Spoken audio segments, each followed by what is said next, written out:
¿Qué es la política? ¡Estos políticos ineptos! ¿Una herramienta de transformación? No hay personalidad nueva, son todos iguales. ¿El arte de lo posible? Nosotros venimos a disfrutar, no tenemos bandera política, así que... ¿El arte de lo imposible? Son todos ladrones, ¿querés? Son todos ladrones. ¿La forma de resolver los problemas que tenemos como sociedad? Acá la gente está conmocionada y vos hablas de la política, tarada. ¿Son las instituciones?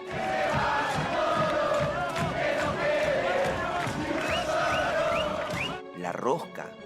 ¿El poder? Hablen de arte, hablen de obras de teatro, hablen de cine, hablen de cultura. Dejen de hablar de política. La política es algo muy complicado, muy complicado.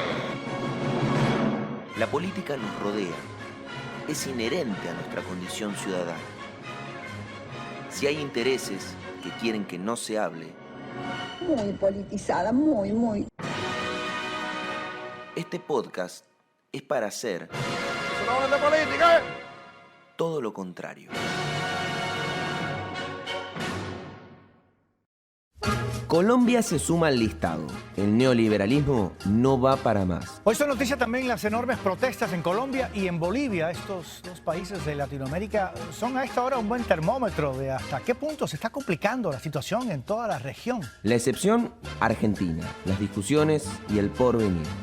Macri, el Instagram y el protocolo del poco poder ante su salida, aunque se aferre del 40% para liderar la oposición. Y esto fue una decisión unilateral del secretario y eso está mal. El gabinete de Alberto y la rareza de la demora, o la habitual ansiedad. ¿Está definido el gabinete ya? Sí, ya básicamente está. Bolivia, Chile y el fin de la democracia. En realidad, ¿cuál es el fin de la democracia? Bienvenidos, bienvenidas al episodio 10. No, me muero.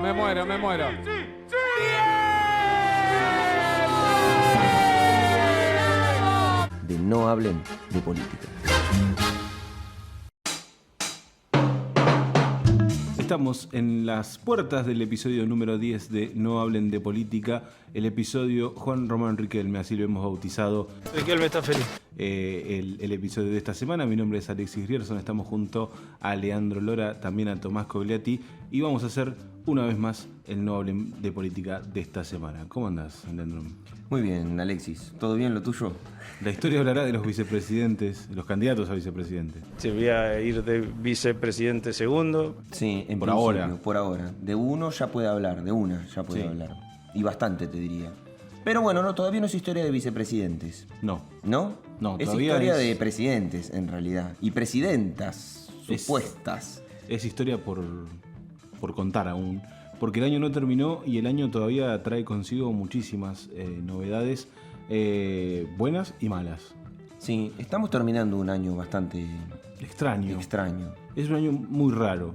En un año donde Argentina prácticamente tocó fondo en materia económica, en materia social en muchos aspectos, donde se volvió a hablar de hambre. También es cierto que volvió un poco la esperanza con la elección de un nuevo gobierno, que es algo natural que sucede cuando se va a elegir, cuando hay elecciones. Y en la comparativa termina siendo un buen año para Argentina, por lo menos en materia institucional. Sí. Es muy loco hablar de... terminar hablando de que Argentina ha tenido un buen año y basándose en la primera razón en lo institucional. Es muy loco. Sí, yo creo que también hay que ver, ¿no? En términos institucionales hay un país, Uruguay va a tener elecciones en estos momentos, podríamos decirlo, quienes nos estén escuchando este domingo 24 van a tener la fecha electoral del país vecino y cualquiera podría decir que de segundo en este posiciones. Alguien podría decir en Uruguay, si tiene un resultado favorable a la derecha, bueno, qué buen año institucional ha tenido la Argentina. Ha tenido Uruguay. Sí, decir. Uruguay también, a la larga también. Pero bueno, lógicamente, para nosotros en nuestro posicionamiento ideológico ha sido un buen año institucional. Lo que pasa es que en la comparativa, incluso Uruguay, si todo sale bien, también va a tener un buen año institucional. Por eso. Llamó elecciones, ganó alguien. Habrá una transición correspondiente, asumir un nuevo presidente. Exactamente. ¿Cómo ha cambiado todo?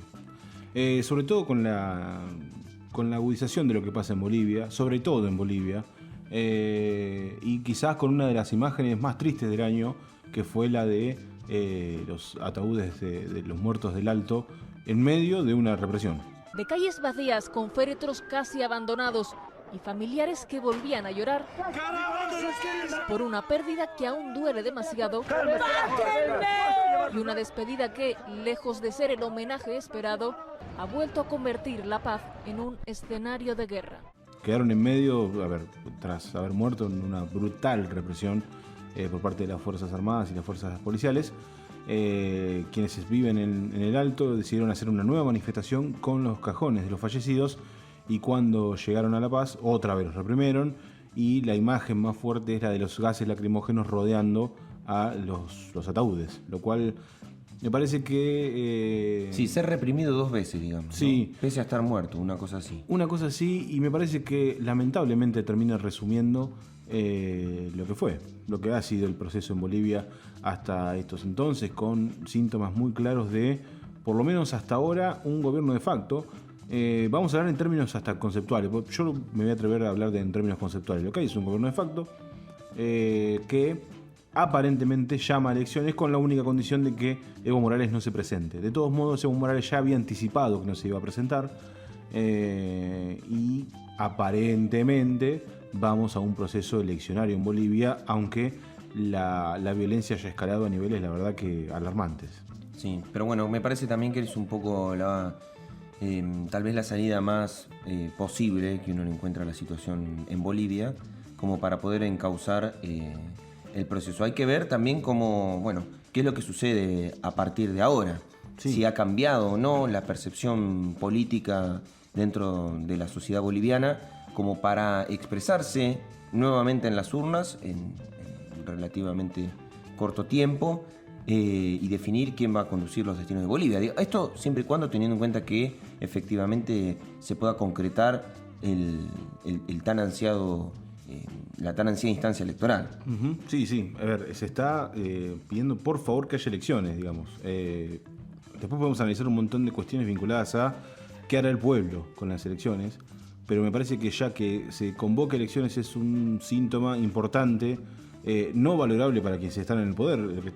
Actualmente el poder ha sido tomado de facto y la decisión pasa por ellos. Es una buena noticia, pero no es mérito de ellos, ¿sí? Porque ya hubo un proceso electoral, porque ya había habido un resultado, y porque, no se respetó el resultado por denuncias bastante extrañas en torno a irregularidades. Pero bueno, lo importante, ya con lo hecho, es que se convoque rápidamente y que Bolivia vuelva a tener un presidente elegido democráticamente. Aunque los choques violentos que desde la renuncia de Evo Morales dejaron 32 muertos en Bolivia parecen haber quedado atrás, la tensión entre las principales fuerzas políticas no ha menguado. La presidenta en funciones, Yanine Áñez, insistió este viernes en que pronto habrán nuevas elecciones. Al principio, ¿viste cuando arrancamos hoy? Sí. En la presentación, sí. La que vos dijiste muy bonito. Hiciste una pregunta Yo no dije muy engañosa. Muy, muy engañosa hiciste una pregunta. ¿Cuál? Ya me la olvidé. Pasaron 10 minutos y ya me olvidé qué pregunta. Hablamos del fin de la democracia. Ah, está bien. Es capciosa. Es capciosa. No le creas a ese tipo, es un tramposo. Por favor, que nadie se alarme. No, nadie se alarme. ¿Cuál es el fin de la democracia? Porque hay algo muy interesante para ver con respecto al fin de la democracia. Pasa que dicho fin, vos lo decís así, ¿por qué no decimos el objetivo, la búsqueda de la democracia? Porque hay un caso paradigmático, me parece que habla... ¿Por qué elegí la palabra fin? Porque hay un motivo puntual. Vamos a analizar Chile. Bien. ¿Ya llevamos cuánto? 2 meses. Más de un mes. Más de un mes, cómodo, en represiones constantes. El 18 de octubre arrancaron. Represiones constantes, los carabineros en la calle y una exigencia del pueblo de la renuncia del presidente Piñera, ¿sí? Independientemente de la intención de modificar la Constitución o no. ¿Sí? Sí. Al principio se buscaba modificar la Constitución, entre esas modificaciones que, por ejemplo, la educación universitaria sea gratuita, deje de ser arancelada, y había un montón de puntos, mismo caso de la salud y varios más. El gobierno de Piñera generó que eso empiece a quedar en un segundo plano y que se exija la renuncia de Piñera y que haya una convocatoria de elecciones. Hasta ahí vamos bien. Uh-huh. Ahora, ¿qué pasa con los sectores opositores de Chile? Bueno, esto es algo que habíamos hablado un poco en el episodio anterior.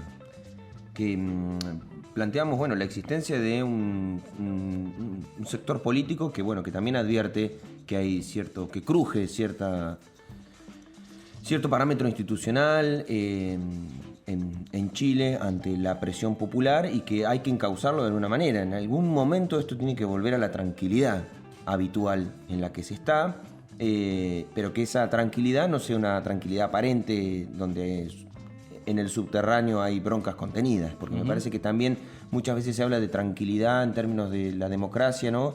Pero en realidad es tranquilidad para quiénes, para qué sectores que están tranquilos, y hay sectores que no están tranquilos, que la pasan mal y viven en una aparente tranquilidad. Bueno, tal vez la apuesta es tal vez no, la apuesta en todo caso sería poder vivir tranquilos, en tranquilidad, pero donde se respete, donde haya una estructura institucional acorde a esa legítima tranquilidad. Me parece que los espacios políticos en Chile están preocupados ante esa intranquilidad que existe hoy en Chile e intentan brindar canales para que esto se calme, porque si no pueden caer en la volteada también, como referencias políticas. Esta semana, independientemente de lo que pasa con Piñera, una de las grandes preguntas que se dieron fue ¿qué pasa con Michelle Bachelet? ¿Dónde está Michelle Bachelet?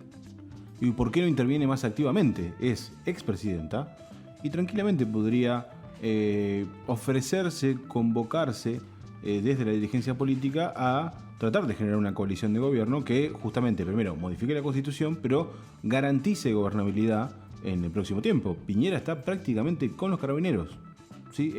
Ese es el espectro en el que se mueve el presidente chileno, ¿sí? Más allá de que, obviamente, hay un sector que lo acompaña, un sector variopinto, digamos, no solo la población en general, sino un sector empresarial, un sector que se está beneficiando con las políticas que está aplicando Piñera, pero después no se ve otro sector de gobierno ofreciéndose, sobre todo en una situación tan aguda, a convocarse, a formar un gobierno de coalición o un cogobierno.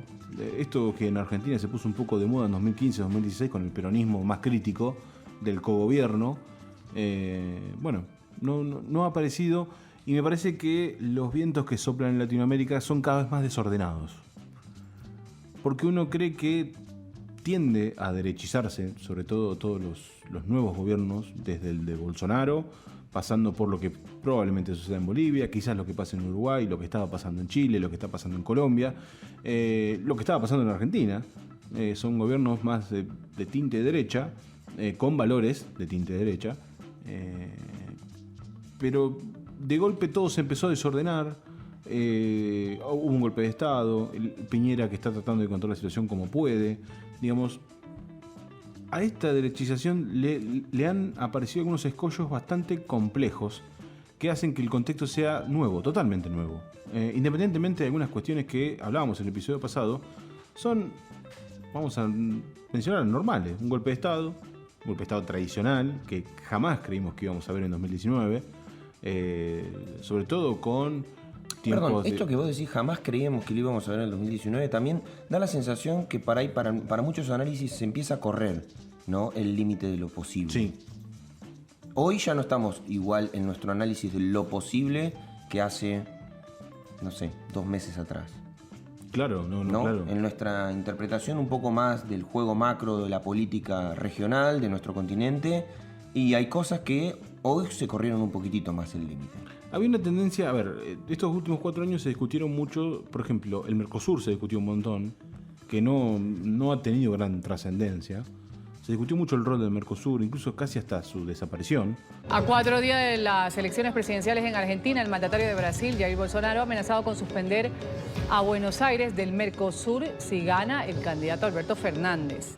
El rol de la unión de los países, la llegada beneficiosa de Bolsonaro para Macri, por ejemplo, y ahora perjudicial para Alberto Fernández, que será presidente desde el 10 de diciembre, y cómo se estaba configurando. O sea que Bolsonaro es perjudicial para Alberto Fernández, no Alberto Fernández perjudicial para Bolsonaro. Bueno, depende de cómo lo mires. Bueno, por eso, vos lo estás mirando desde un lado. ¿Por qué? Yo lo miro desde el contexto. ¿Y quién llegó primero? Está bien, pero... está bien, vos decías que... En términos de llegada de cómo estaba la situación, Alberto Fernández llega a a romperle un poco los planes a Bolsonaro. Digo, independientemente, esto en términos calendarios. Sí. Digamos, sí podemos hacer un análisis en torno a qué pasa con Alberto Fernández desde su mirada. ¿Sí? Está claro que él buscará de todos modos, y esta semana lo escuchaban algunos periodistas, business is business, decían, los negocios son los negocios, claro. Independientemente de la mala relación política, los negocios se van a seguir haciendo, porque esto es así, funciona así. Brasil y Argentina comparten los mismos desafíos: consolidar el crecimiento, combatir el desempleo. Y aunque los distancie las ideologías políticas de izquierdas o de derechas, a la hora de exportar prima otra, cercanía. Pero de todos modos sí, hay una complejidad interesante en torno a el lío que se armó en Latinoamérica. El rol de México, por ejemplo, es algo totalmente nuevo y que no estábamos acostumbrados. Nosotros toda la vida vimos a un México que miraba para arriba, ¿no? Siempre miraba para arriba y de golpe empezó a mirar para abajo y se encontró con Latinoamérica. Y se encontró, por ejemplo, con un interesante aliado que es Alberto Fernández. Entonces, para AMLO, quien es López Obrador, el presidente mexicano, ha sido una buena noticia de Alberto Fernández. No, totalmente. Lo mismo para Alberto. Sí, claro. ¿No? El hecho de que parece que es una oportunidad interesante para, podríamos llamar, los movimientos populares de Latinoamérica, o por lo menos para los espacios políticos populares de Latinoamérica, esta alianza, o por lo menos no alianza, sino esta sintonía que existe entre los extremos norte y sur del continente latinoamericano, ¿no? Entre el extremo norte de nuestro continente con México y el extremo sur con Argentina. Dos países de peso importante en la región que, bueno, tienen, por lo menos para los espacios populares, la difícil tarea de contener ciertas circunstancias que ocurren bastante agitadas en la región. Yo de repente pienso que tal vez el país más norteño de la América Latina y el país más al extremo sur de América Latina pueden construir un eje que reviva de vuelta la unidad y que tenemos que trabajar. Y tenemos además, con la llegada de López Obrador al poder, algo que los latinoamericanos habíamos olvidado, que era que México vuelva a mirar al sur. Una de las cosas que nosotros creo que hablamos en estos días, o hace horas, sí, hace pocas escasas horas, respecto de... Se sumó Colombia, decíamos, ¿no? Uh-huh. A esta suerte de rebeldía de hartazgo contra el sistema económico imperante y demás. Y una de las cosas que yo planteaba es que fue Argentina la que arranca, si se quiere. Lo que pasa es que Argentina arranca en el plano institucional. Es Argentina quien plantea la discusión frente al neoliberalismo o al sistema económico de manera electoral. Uh-huh. En el resto de los países no se da de manera electoral. Surge Chile, plantea con una discusión... De gota que rebalsa el vaso. Exacto. Conflictiva, de movilizaciones en las calles, de exigencias que ponen en jaque al gobierno de turno, en este caso al gobierno del presidente Sebastián Piñera, que actúa con la represión.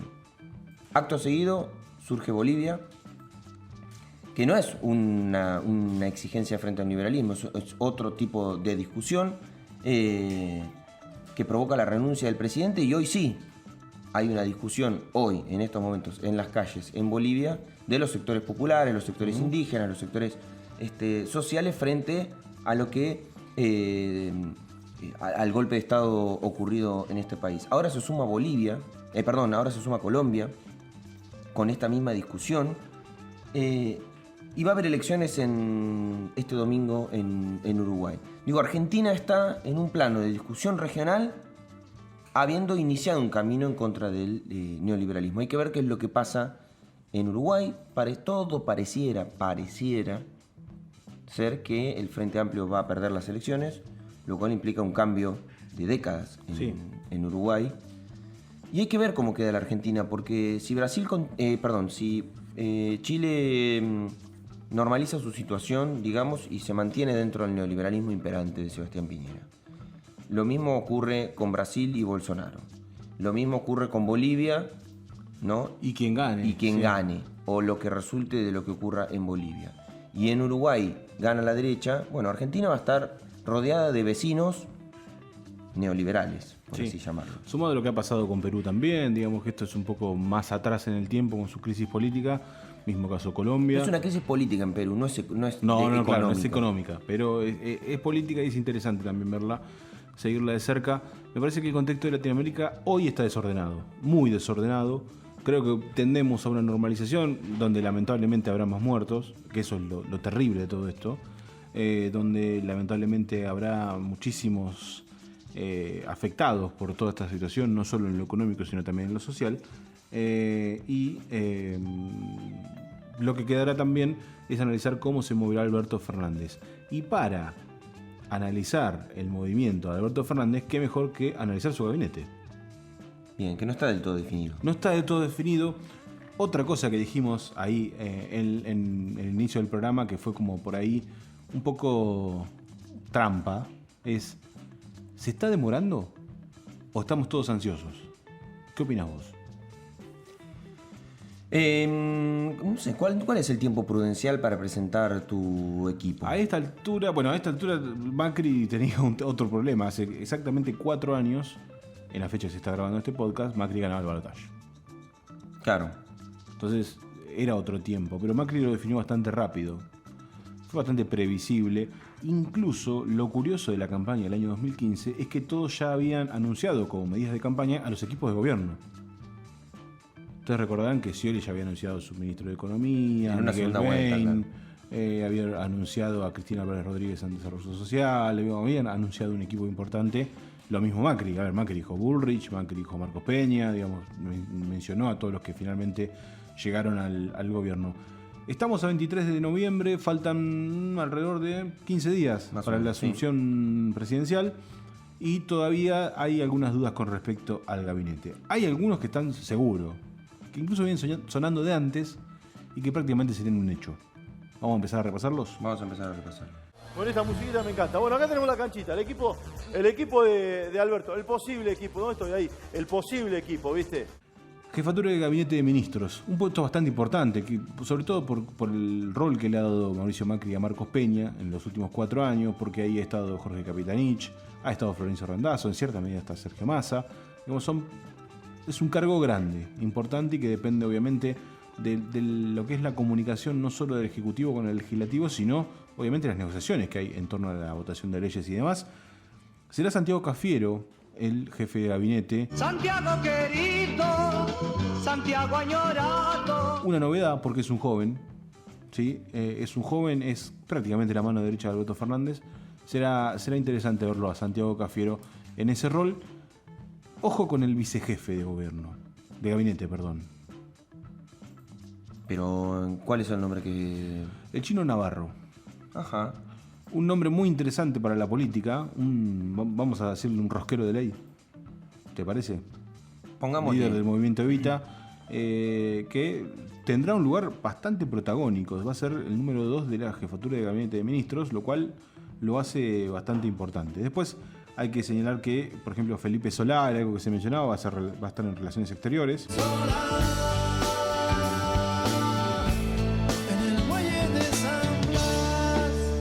A mí me sorprende Felipe Solá en Relaciones Exteriores. Sí, pero no es un rol que me lo imaginaba. Yo creo que puede... A ver, ahí está en un contexto especial. Se necesita un político ahí. Más que nunca se necesita, no un diplomático, sino un político. Hasta ahora en lo Sobre teórico... todo porque es el rol... Digo, esto también es para entender cuál es el rol que está tomando Alberto Fernández, ¿no? A mí me llama la atención también el rol que toma Alberto Fernández. No es algo tampoco que me esperara de él en relación a la política internacional. Digo, en Brasil su posicionamiento es muy claro. Muy claro. No es a medias tintas. Es yo estoy a favor de Lula, yo banco a Lula y punto. Lula era un preso político, celebro su liberación y Bolsonaro es algo pésimo. Así. O sea, el presidente de Brasil. Ese es su posicionamiento. Feliz estoy de que Lula esté libre. Feliz estoy. Lo mismo ocurre con Bolivia. Para usted entonces tampoco es legítimo el poder que tiene Jeanine Áñez hoy. Hubo un golpe de Estado, hubo un jefe del ejército que le pidió la renuncia a un presidente, una policía que se amotinó para dejar desguarnecido al presidente Eso en cualquier lugar del mundo se llama golpe de Estado. Los únicos que no lo han visto es en el gobierno. En Bolivia también hay un posicionamiento. Por eso es un rol muy extraño el que va a adquirir Alberto Fernández en este contexto regional. Digo, la asunción va a ser una cuestión medio simbólica, aunque ya dijeron que Lula no va a venir. Va a ser en el Congreso. Al final, ¿quién tenía razón? Sí, es como que no quieren discutir demasiado de ese tema y dicen, bueno, haz lo que quieras. No, como una suerte. Al final Cristina tenía razón. Al final va a asumir en el Congreso. Pero bueno, digo, está claro que son posicionamientos a nivel internacional, sí, muy políticos, menos diplomáticos y más políticos. A él se le va a sumar Daniel Arroyo, un conocido vinculado a la temática en desarrollo social. Él fue ministro de Desarrollo Social de Néstor Kirchner un tiempo y también lo fue en la provincia de Buenos Aires. Y Eduardo Guado de Pedro, un hombre camporista, si se quiere, más del seno de Máximo Kirchner y Cristina Fernández de Kirchner, va a estar en el Ministerio del Interior. Lo cual es importante, es un lugar que a Guado de Pedro le queda muy cómodo. Él ha tenido un rol bastante importante, sobre todo al cierre del gobierno de Cristina Fernández de Kirchner, un poco en ese rol, y ocupará el Ministerio del Interior, una cartera bastante importante en lo que tiene que ver con el gobierno de Alberto Fernández. Se le va a sumar Vilma Ibarra en Legal y Técnica, presidencia de Julio Vitovelo, que está a cargo de lo que es la oficina de presidencia. Justicia va a estar ocupado por Marcela Lozardo, Educación por Nicolás Trota. Ojo con trabajo, porque va a estar Claudio Moroni, y Claudio Moroni es alguien que viene charlando y mucho, pero muchísimo, con los sindicatos, sobre todo con la CGT. Ya la CGT salió a decir públicamente que esperan una importante suba del salario mínimo vital y móvil, una importante suba, dijeron, y una importante suba en lo que tiene que ver con las jubilaciones. Atención con este punto, porque será muy importante, sobre todo como primera medida. Claro. Esto se habla de primeras medidas. La CGT salió a decirlo en voz de Daer, incluso Moyano también dijo algo. Salieron a decir, justificando el no pedido de bono, esta rispidez que ya nació en la transición de a Macri le pedían el bono, gana Alberto Fernández, dijeron por ahí bono no es necesario, pero el motivo por el cual el bono no es necesario es que habría una suba importante, un aumento en el salario mínimo vital y móvil, lo cual sube un poco ya la vara de los que más necesitan. O sea, no se va a pedir de manera generalizada un bono, sino que se va a discutir sector por sector, ¿entendí bien? Sí, porque aparte es lo que en definitiva se viene haciendo, no le quiero llamar bono, sí a la recuperación rápida de ingresos en los sectores más postergados. A eso se le va a sumar Vivienda, María Eugenia Bielsa. Máximo Kirchner va a ser el jefe del bloque del Frente de Todos en Diputados. Interesante decisión. Muy interesante decisión, cuando uno creía que Máximo Kirchner iba a tomar por ahí un rol un poco más secundario, protagonista, pero no adelante, da un paso al frente y va a estar a cargo del bloque del Frente de Todos en la Cámara de Diputados. En AFIP todo parece ser que Mercedes Marco del Pont será su titular.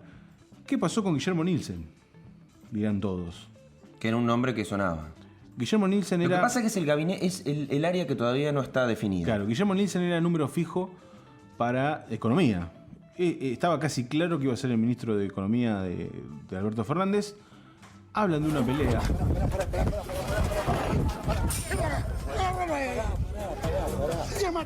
Hablan de una discusión o por ahí una puesta en común.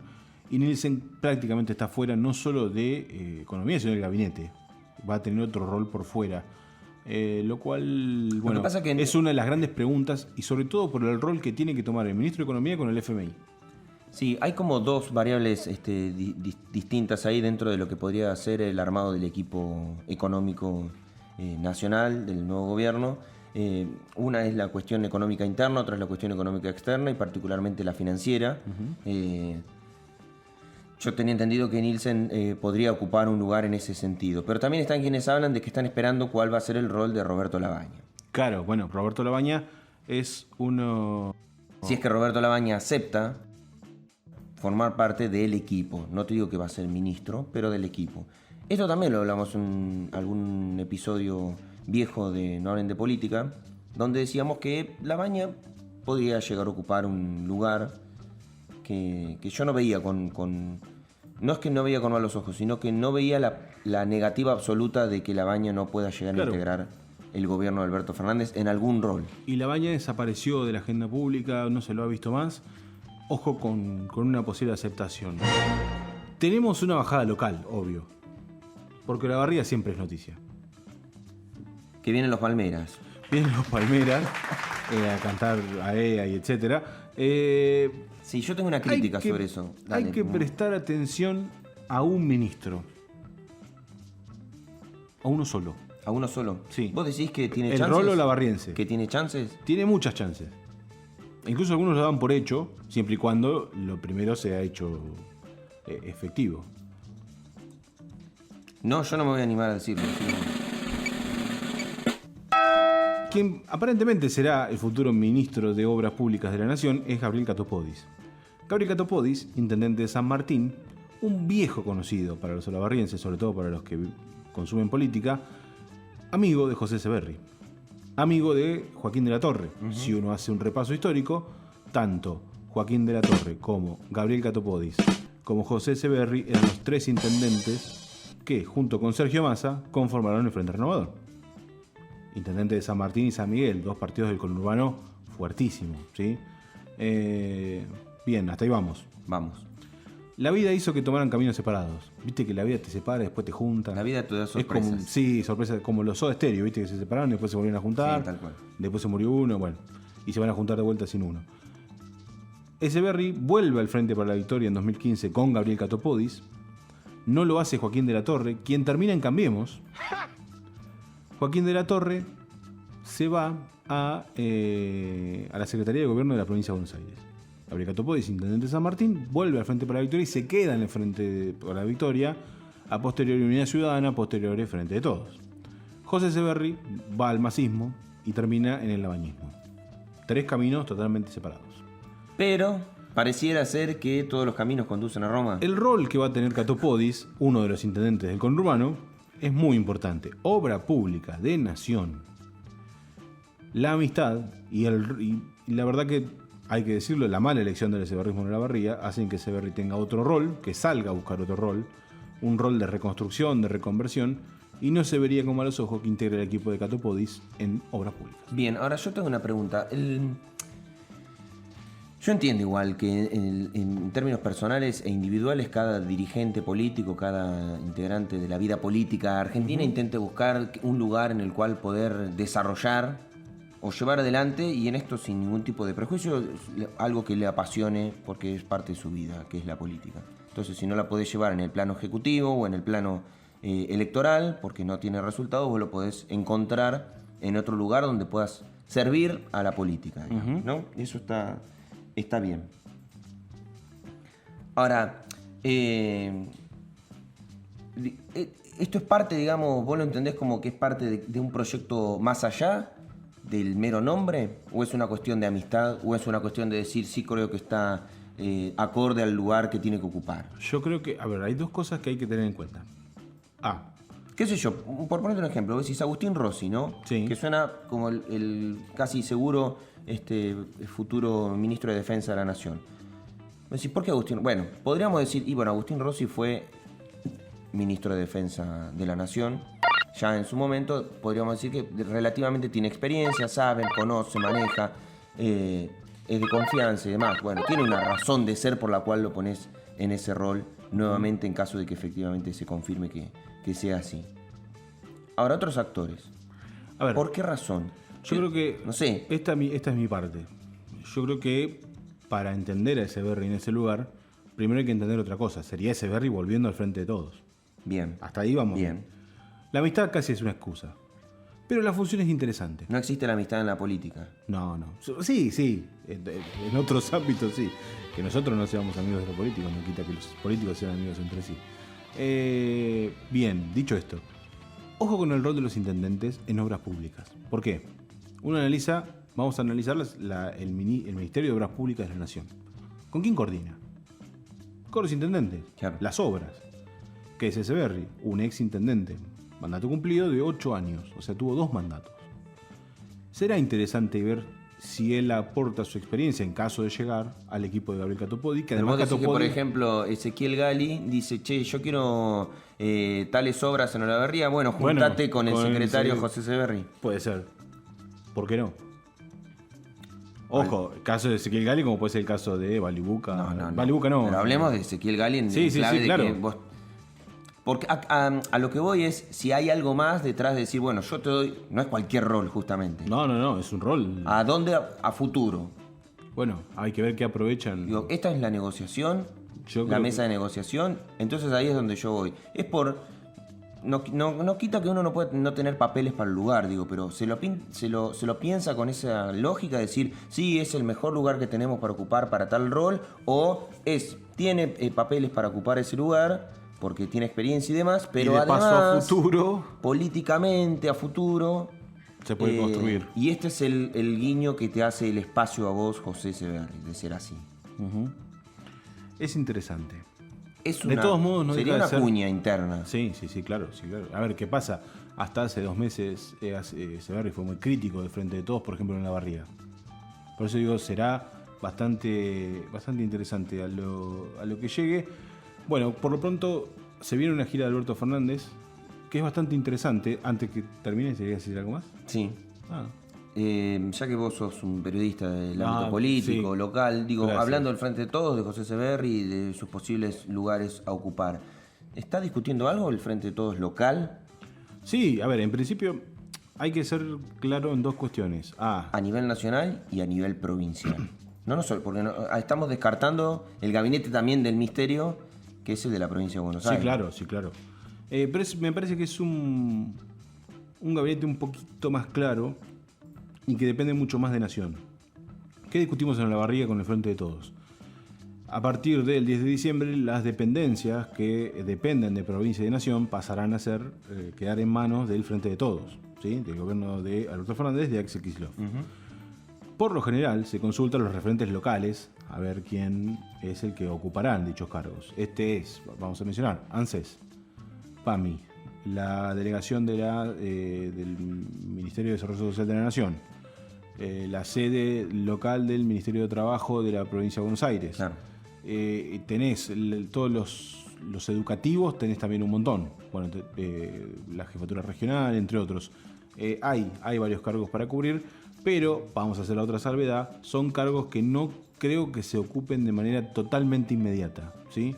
No van a ser ocupados en el 11 de diciembre, quizás se van a tomar un poquito más de tiempo, por eso no se están mencionando tanto, y están todos mirando, incluso el ejecutivo de Ezequiel Gali, están todos mirando a ver quiénes van a ser los nuevos ministros, quiénes van a ser los nuevos nombres con los cuales van a tener gobierno y con los cuales van a tener que entablar vínculos, sobre todo lo que pase con Ezequiel Gali, que técnicamente va a ser un opositor de la provincia de la Nación. Bien. Una cosa más tengo, que no la dijimos al principio, es un bonus para los que se quedaron hasta acá. Bien. Es como un regalo. ¿Cuánta gente se quedará hasta acá? Se queda mucha. ¿Sí? Sí, porque el otro día, por ejemplo, mencionaron algo del final, me mencionaron. ¿Bueno o malo? No. Más o menos. No, dijeron, recuerdo que la conclusión del episodio pasado fue hay que hablar mucho de política. Bueno. Sí, lo dijimos al final. Y alguien nos lo... Sí, que nadie se guíe por el título de este programa. Claro. Si no... Pues no hablan de política. Me pongo nervioso. La última. Bueno, Olavarría también tiene sus cositas en materia política y es interesante hablar de política en un aspecto que no es para nada menor. Semana pasada, aparentemente hubo intenciones del Frente de Todos de acercarse al gobierno municipal, ¿sí? Cruzaron mensajes. Se programó una reunión para el martes, este martes que pasó de la semana anterior, y iba a asistir Federico Aguilera. Bien, por el lado del Frente de Todos, Ezequiel Gali obviamente iba a ser quien lo iba a recibir en el Palacio San Martín, en el municipio de Olavarría. Hay enojo en el Ejecutivo porque se habla de un desplante, ¿sí? Con todo lo que la connotación tiene de desplante. No es, no fue y no habría tenido intenciones de ir, ¿sí? Lo cual generó mucho enojo y habla de ya como mínimo un cese de diálogo. Y si de entrada ya dejamos de dialogar, vamos a tener problemas. Pero en lo concreto, esta información surgió sobre todo del Ejecutivo. Hay enojo con el sector encabezado por Aguilera porque habían programado una reunión, una reunión en la que obviamente iba a haber algún contrapunto, alguna charla en torno a, bueno, quiero saber por dónde va a ir la ciudad, por dónde podemos trabajar, ayudar. Ahora las dependencias provinciales y nacionales estarán del lado del Frente de Todos. Bueno, Aguilera ha conformado un bloque bastante grande en el Consejo Deliberante, que si mal no recuerdo tiene 6-7 concejales.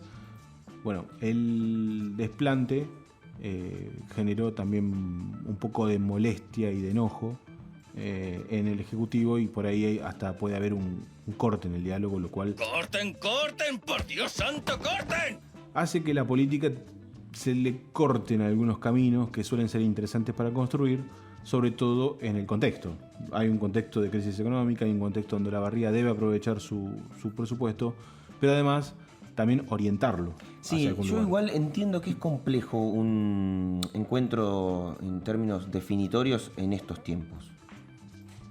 Y voy porque para mí está atado a lo que estábamos hablando antes. La lógica de la distribución del poder dentro del Frente de Todos en los cargos ejecutivos y de gobierno de lo que se viene no están definidos. Claro.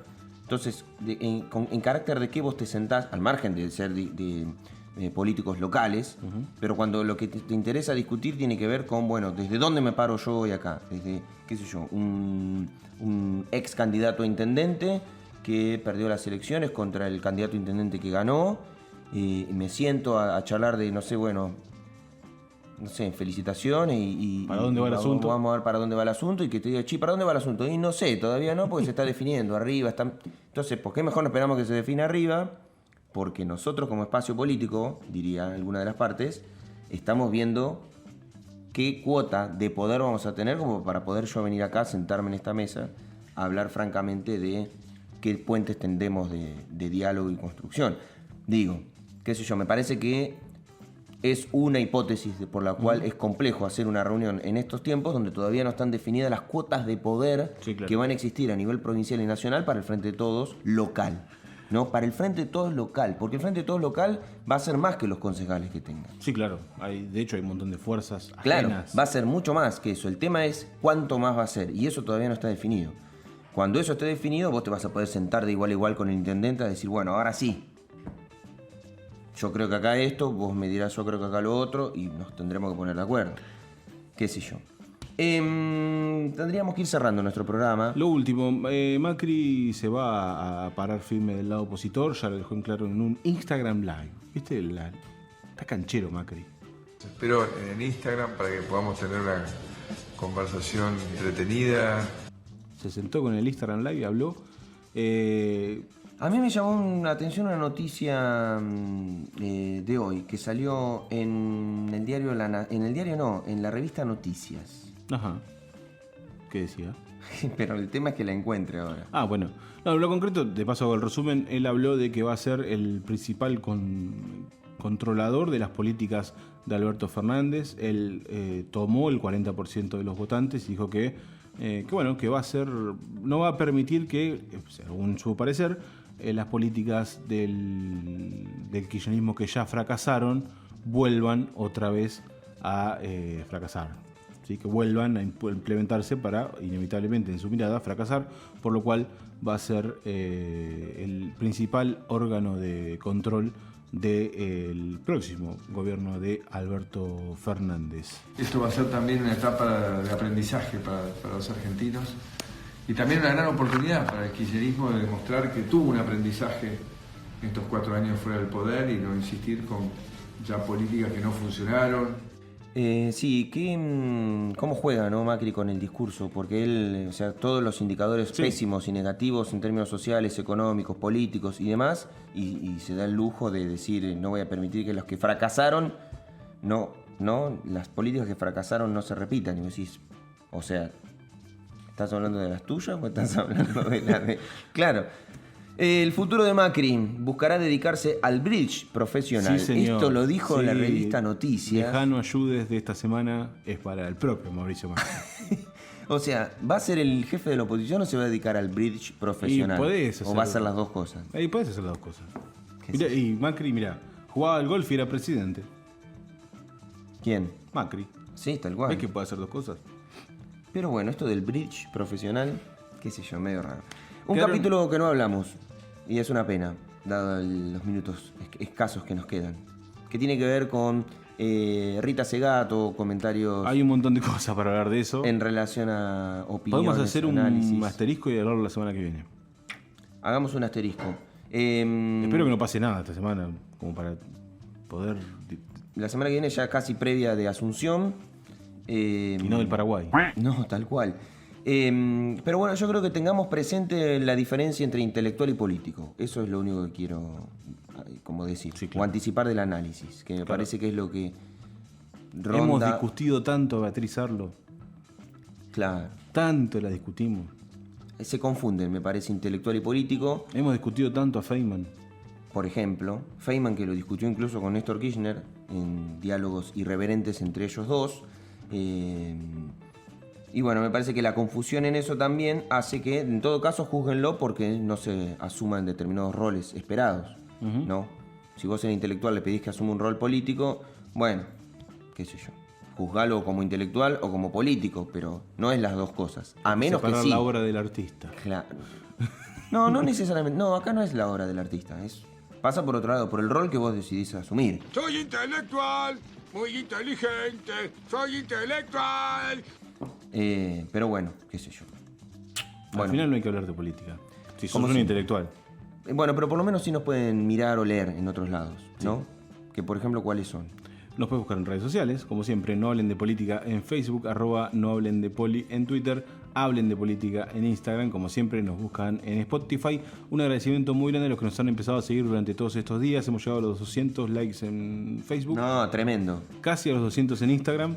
Y estamos a punto de llegar a los 100 seguidores en Spotify, lo cual es enorme para lo que pensábamos al principio. Agradecimiento enorme a toda esa gente que no quiere hablar de política. Así es. Somos cada vez más. Somos cada vez más. Y bien. Haremos una grieta contra los que sí quieren hablar. Sin banderas políticas. Exactamente. Nos encontramos la semana que viene en el episodio 11. Este ha sido el 10. El de un gustazo, feliz cumpleaños. Gracias. Podríamos decir, ¿viste esos números redondos lindos? El de Román. Sí. Nos encontramos la semana que viene en esto que hemos denominado No Hablen de Política.